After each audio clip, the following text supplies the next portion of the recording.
How far can a life really go? I don't know. But I think there's only one way to find out. My name is Artis Daugins. For years, people around me have been telling me, Artis, you should write a book, because a lot of crazy things have happened in my life. Some good, some really bad, some I'm proud of, and some maybe not so much. I never wrote that book, so I thought, okay, maybe I can do it differently. I can just sit here and tell you the stories. What happened, what I did, what worked, what went completely wrong, and what it all cost. Because if you look at my life today, you see one picture, but if you go back to where it all started, you see something completely different. Imagine a kid from a small place in Latvia, not from a rich family, problems at home, no big plan, no idea what tomorrow would look like, sometimes honestly, not even knowing what we would eat the next day.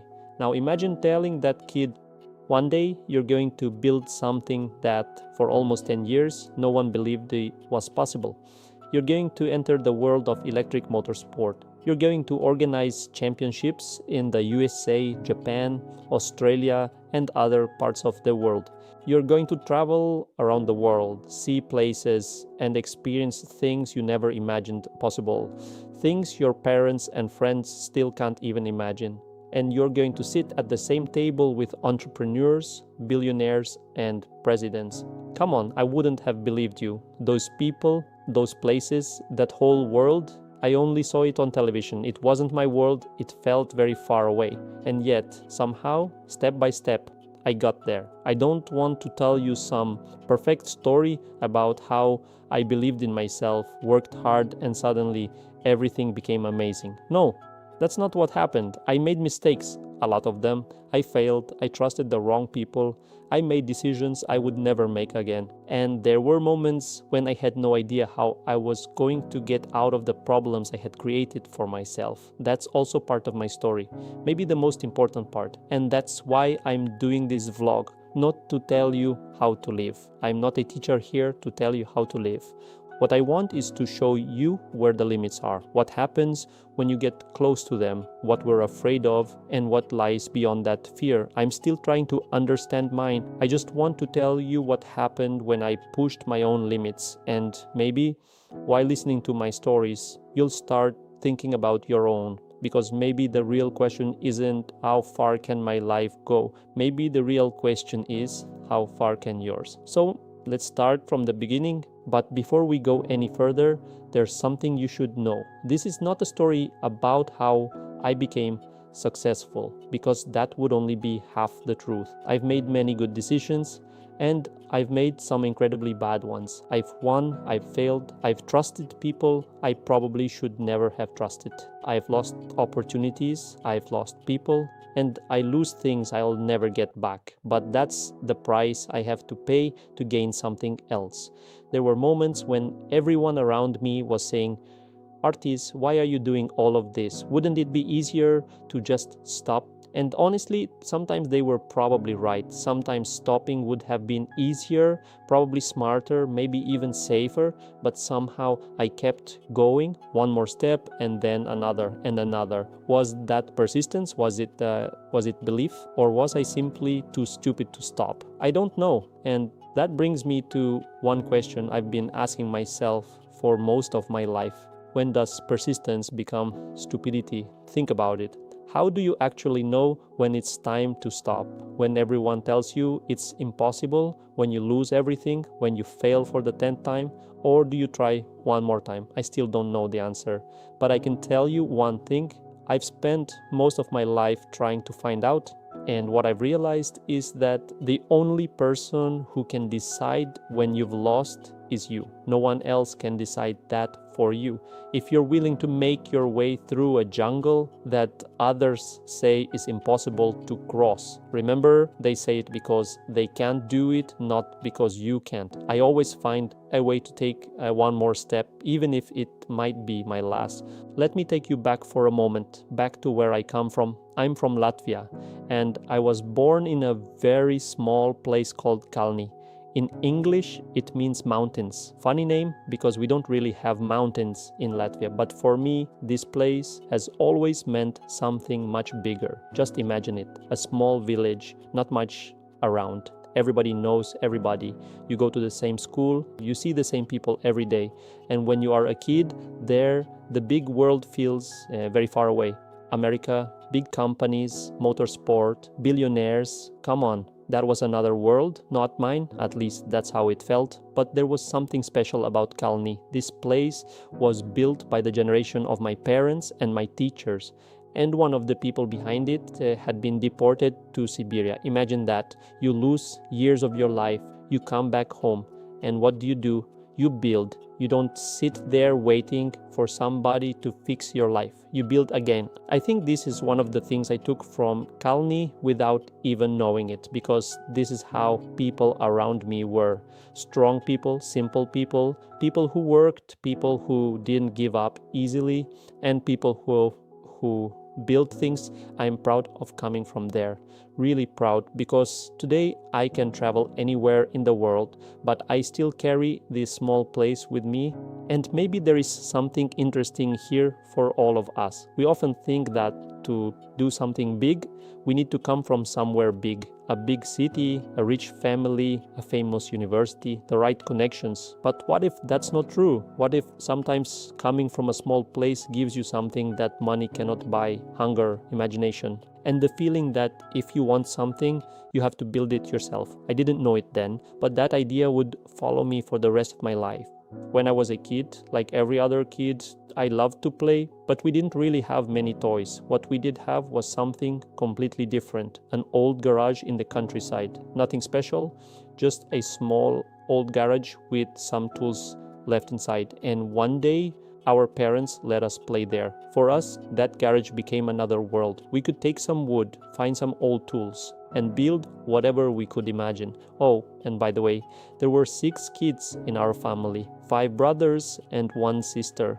We always joke that we already had 1 football team at home. We just needed to find another one to play against. But life in the countryside was not only about playing. After school, there was always work. Potatoes, strawberries, firewood from the forest, whatever needed to be done. That was normal. But whenever we had some free time, we ran back to that garage and we built things, cars, toys, different strange things from wood, whatever came into our heads. And remember, we couldn't just go to a shop and buy the toys we wanted. So if we wanted something, we had to make it ourselves. And sometimes we became pretty good at it. I remember other kids in the neighborhood had these beautiful toys, expensive toys, things we could only dream about. But sometimes they actually wanted what we had made. Imagine that. We made something from a piece of wood in an old garage and another kid wanted to trade his expensive toy for it. Of course, sometimes their parents found out and made us give the toys back. But think about what was happening there. We were 5, 6, 7 years old, and without knowing it, we were already learning something. If you don't have something, you can try to make it. If you can imagine it, maybe you can build it. At that time, I didn't see it this way, of course not. For me, it was sometimes difficult, sometimes unfair. Why can other kids have these things and we can't? But today, I look at it completely differently. I'm proud of it because every day was training us. Every problem made us think. Every missing thing forced us to imagine another way. And every time we made something with our own hands, we became a little stronger. We learned that we didn't have to wait for someone to give us the world we wanted. We could create our own. And I think something very important happened in that little garage. Without knowing it, we became builders. At the same time, we were not only kids playing in a garage, we were also probably one of the biggest little work crews in the village. 5 brothers, that's a lot of free labor. We helped farmers, we worked in the fields, we helped with wood, we worked in the forest. Basically, whatever needed to be done after school, on weekends, summer, winter, it didn't really matter. If there was work, we worked. And I still remember my father in the morning. He had one sentence, "Eagles, time to work."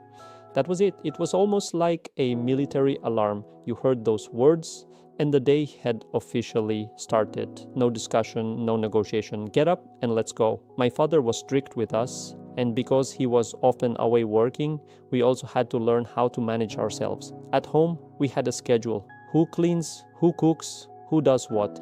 Everything had its place. When I look back today, it was almost like a small army, just with kids. And again, I could tell you how difficult it was. And yes, sometimes it was, but today I'm actually proud of it. Because without knowing it, we were training every single day. We learned discipline, we learned how to work, we learned responsibility, and probably most importantly, we learned that nobody was coming to do it for us. If you didn't cook, there might be nothing to eat. If you didn't clean, stuff it stayed dirty. If there was work to do, somebody had to do it. And very often, that somebody was you. Even going to school was different. It was around 5 kilometers one way. 5 kilometers. And sometimes, between school, training, and other activities, we could easily walk 20 or even 30 kilometers in one day.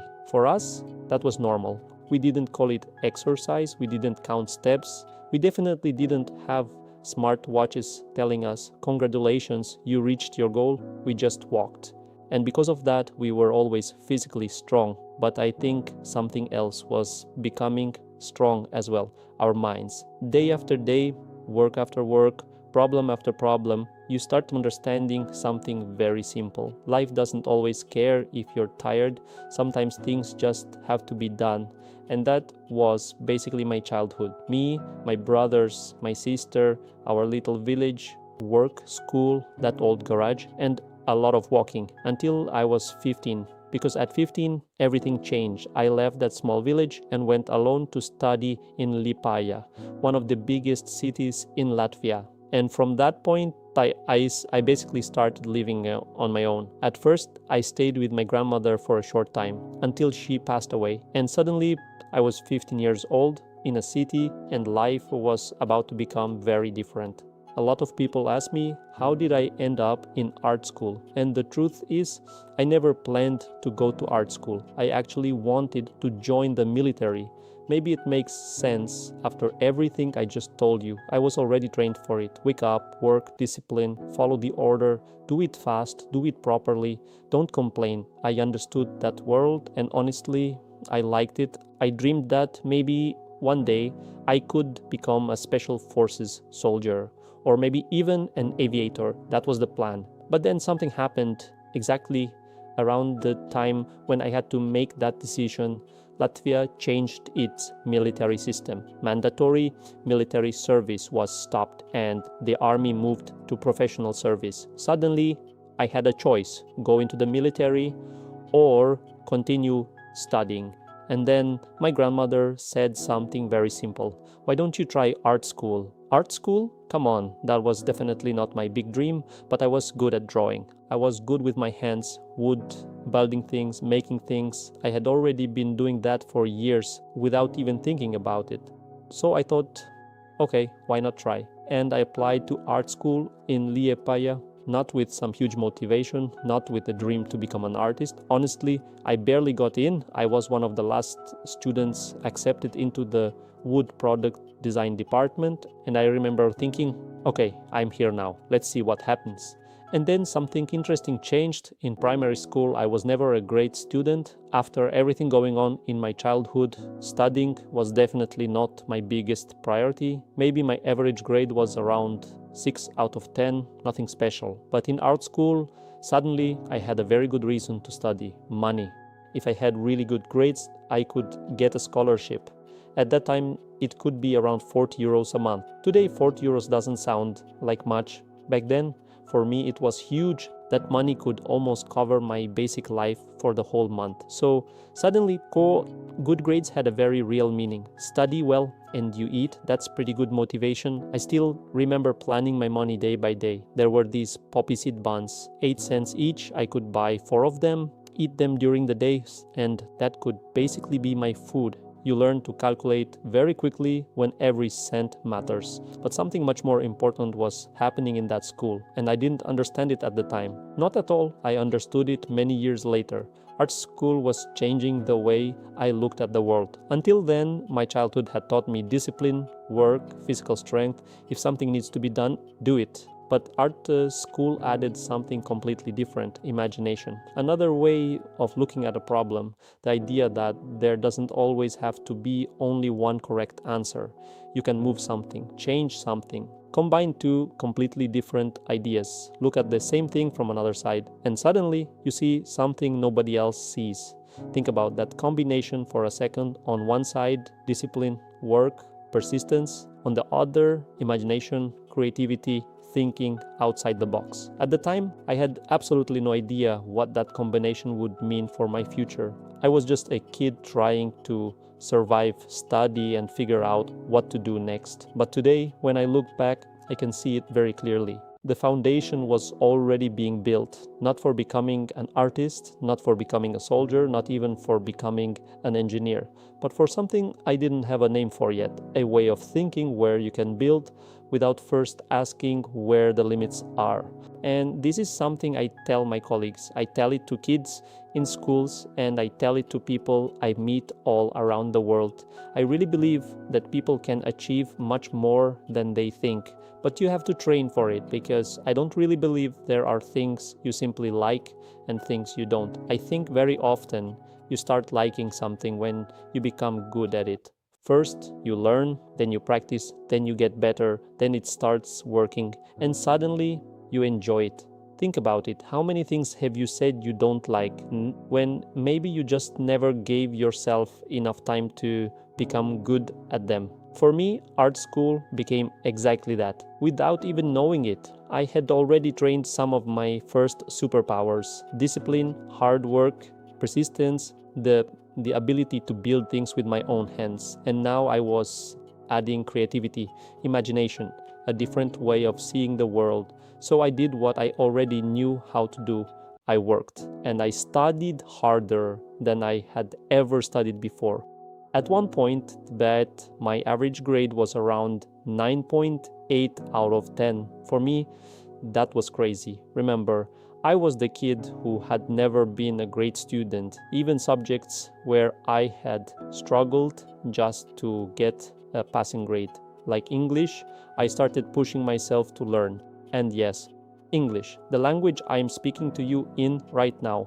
Life is funny sometimes, but I worked like crazy, 7 days a week, starting around 7 in the morning, and very often finishing at 1 or 2 at night. Sometimes I didn't sleep at all. And I didn't do this for 1 week or 1 month. I did it for almost 4 years. Today, I definitely wouldn't tell anyone that this is the perfect way to live. It isn't, but at that time, that was me. Full power, no breaks. And many years later, something happened that made me look back at that period very differently. The same art school I graduated from later gave me the Golden Ratio Award for my contribution to industrial design in Latvia. Think about that for a second. The kid who almost accidentally ended up in art school years later came back to receive an award from that same school. And that became only one of many awards and nominations that came in the years after. But that's another story, and we'll get there. For now, I want to finish this first story with one thing that has followed me through my whole life. I've never really believed in luck. Maybe luck exists, maybe I'm wrong. But I've never built my life around waiting for it. I believe in work, because when I look back at my life, again and again, I see the same thing. The things I worked for are usually the things that eventually changed my life. Not always quickly, not always in the way I expected, and definitely not without mistakes. But work leaves something behind every time. You become better, you become stronger, you learn, and one day something that once looked impossible becomes something you simply know how to do. So if there is one thing I want you to take from this first story, don't wait to discover what you are magically good at. Choose something, learn it, train it, become good at it, and then see how far it can take you. Thank you for listening. This is only the beginning, and I'll see you very soon.